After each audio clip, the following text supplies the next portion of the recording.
Zülfə ananın yanındayam. Bilirəm, bu mənə də çətindir bu sualları vermək və Zülfə anamıza da çətindir bu suallara cavab vermək. Amma mən istəyirəm ki, şəhidimiz Hüseynov Əfsunu tanımayanlar tanısın, unudanlar da bir daha da çox xatırlasınlar ki, belə bir şəhidimiz var. Evin tək oğlu idi. Hüseynov Əfsun könüllü olaraq müharibəyə qatılmışdı və şəhidlik zirvəsinə çatmışdır. Bu müharibəyə qatılmağı haqqında sən nə vaxt bildin? Yəni mən bildiyim qədər sən xəbərin olmayıb da, qəfil olub belə bir. Əfsun 1999-cu ildə anadan olub, martın 23-də.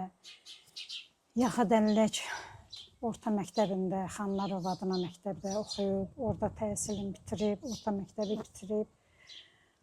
Məktəbi qutarandan sonra əskərliyinə getdi, il yarım əskərliyini çəkdi. Atası da o əskərlik vaxtı olanda rəhmətə getdi. Mən bildiyim qədər üzr istəyirəm, atası Mətləb dayda, o da 1-ci Qarabağ müharibəsinin iştirakçısı olub, düzdürmü? Elədir, düzdür. Atası da 1-ci Qarabağ müharibəsində iştirak edib. Mən işləyirdim, Parnikdə işləyirdim. Bu gizlin gedib, könüllü yazılıb. Mənim heç xəbərim yox idi. Səhərsi gedəcək idi, gecə mən bilmişəm. Mən gecə bilmişəm. Nağad elədim, dedi yox, mən gedəcəm.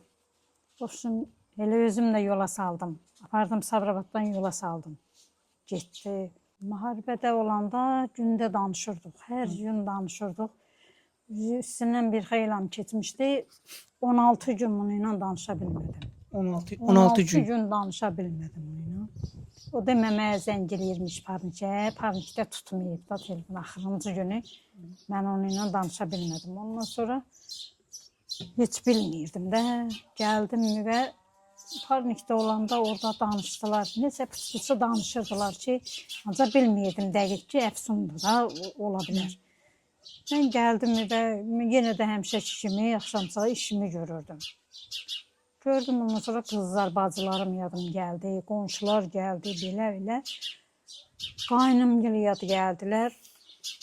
Gətirmişdilər Sabirabad o, nə deyirlər ya? Morqa. Morqa gətirmişdilər. Qaynım yad getdi ora.